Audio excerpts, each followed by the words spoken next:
First, is the city of Cleveland prepared to properly welcome hundreds of people escaping violence in their home countries?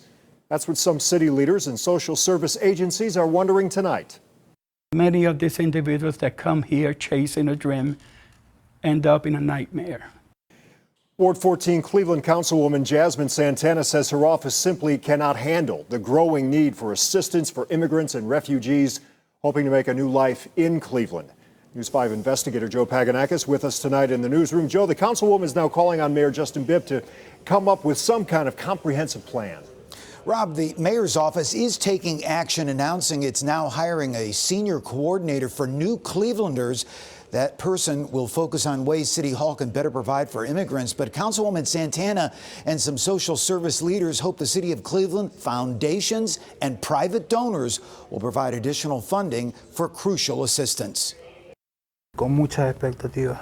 He feels happy, is very grateful, and has great expectations. David Bonillas says coming to Cleveland from Nicaragua likely saved his life. David is now receiving medical treatment for a rare vascular skin disorder at the Cleveland Clinic and assistance from Nueva Luz Community Church of the Nazarene in Cleveland. Persecution is huge over there. But like other immigrants, refugees, and international newcomers from Central and South America escaping crime, famine, and corruption, David says the assistance here in Cleveland is limited, leaving him and others with many unanswered questions and concerns. Empezar de cero. To start from scratch. Dejar mucha familia en Nicaragua.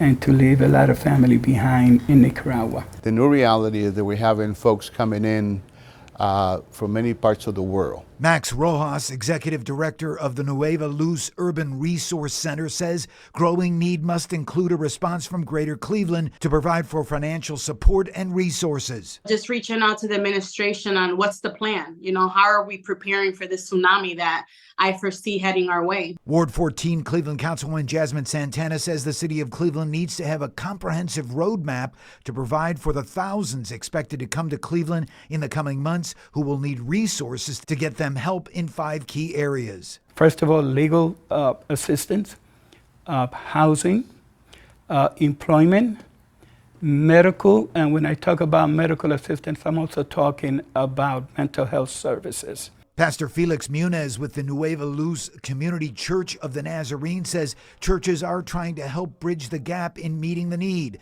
But churches and the city of Cleveland can't do it alone in helping agencies like Global Cleveland give these families and individuals a new start. Philanthropy needs to wake up to this.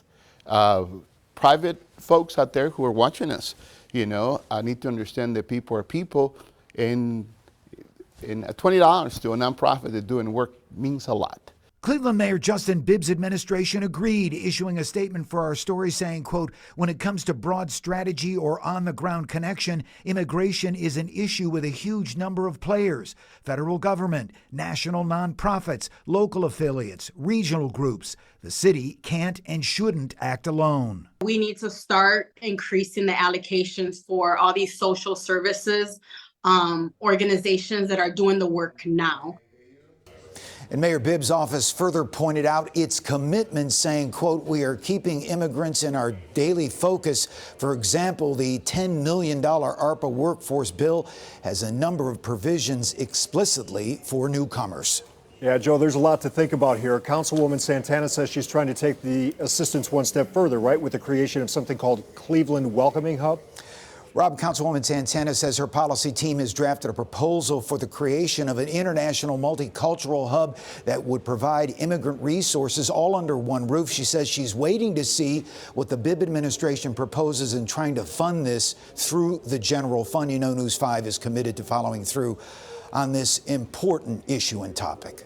We know you will, Joe. Thank you very much. Joe Paganakis reporting for us in the newsroom.